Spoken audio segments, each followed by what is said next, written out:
Hey, good evening, folks. What we got going here in front of you is my first wet tumbler that I put together.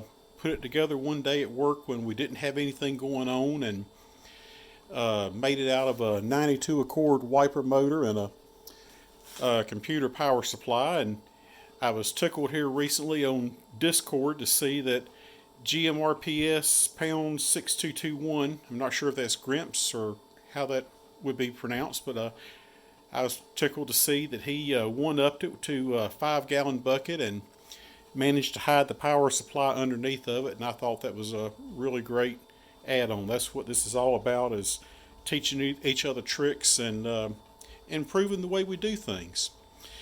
But I've been doing this for about 2 years, and it works. It works pretty well.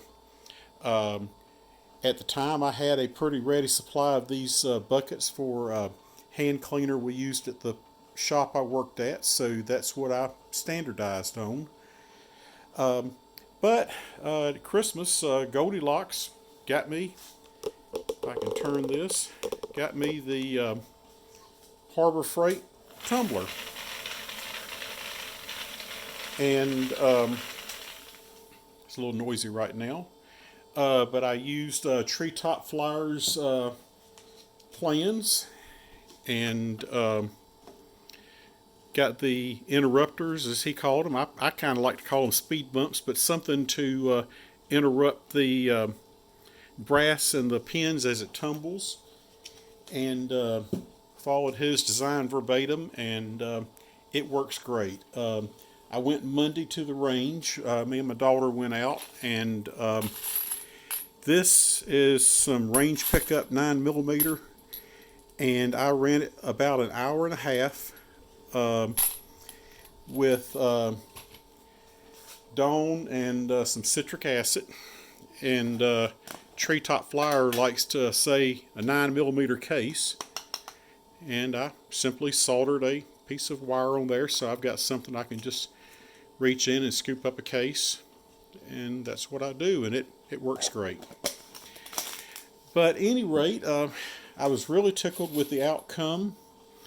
I've got some 223 in here now. I built 2 units, but this came out just beautiful. I have not deprimed it yet. A lot of it was rather muddy and sandy, so I ran it for a while, and I'm going to deprime this evening in a full-length resize, and I'm going to run it without doing anything with the primer pocket cleaning, just to see how clean it gets the primer pockets. I'm really impressed with how clean the inside is. And speaking of the 223, here's some of the range pickups that I kept out. Just stuff off the ground, and we will see after about an hour and a half of that what it looks like. But I'm really impressed with the way it's cleaned. It seems to be getting the inside of the 9mm cases very nice, which has not always been the case. So, any rate, I'm going to get this tumbling, and I'll check back in a little bit. I let the 223 brass tumble in the Harbor Freight tumbler for about an hour while I was doing some full-length resizing of the 9mm brass.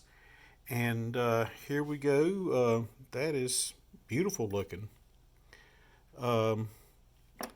It's hard to see down inside, but down to the bottom of the web is actually pretty shiny looking. And of course, this is just old nasty range pickup stuff. Been laying out there in the mud. So I'm actually pretty excited with this. And I'm getting ready to start the 9mm for the final cleanup to see how the primer pockets come out. I'm really expecting them to be nice. I went and full-length resized and deprimed the 9mm, and at the top you'll see some 380s that came along for the ride. And other than a little bit of wet shine, you can see how much carbon is still in them. Now the 9mm, that is probably about the dirtiest one on the far left that I have seen.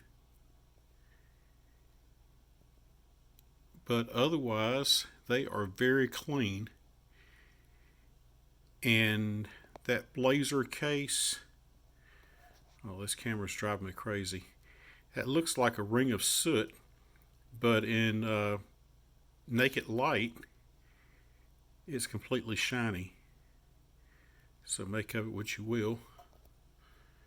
But they are all very, very clean. I did not use a brush at all on these.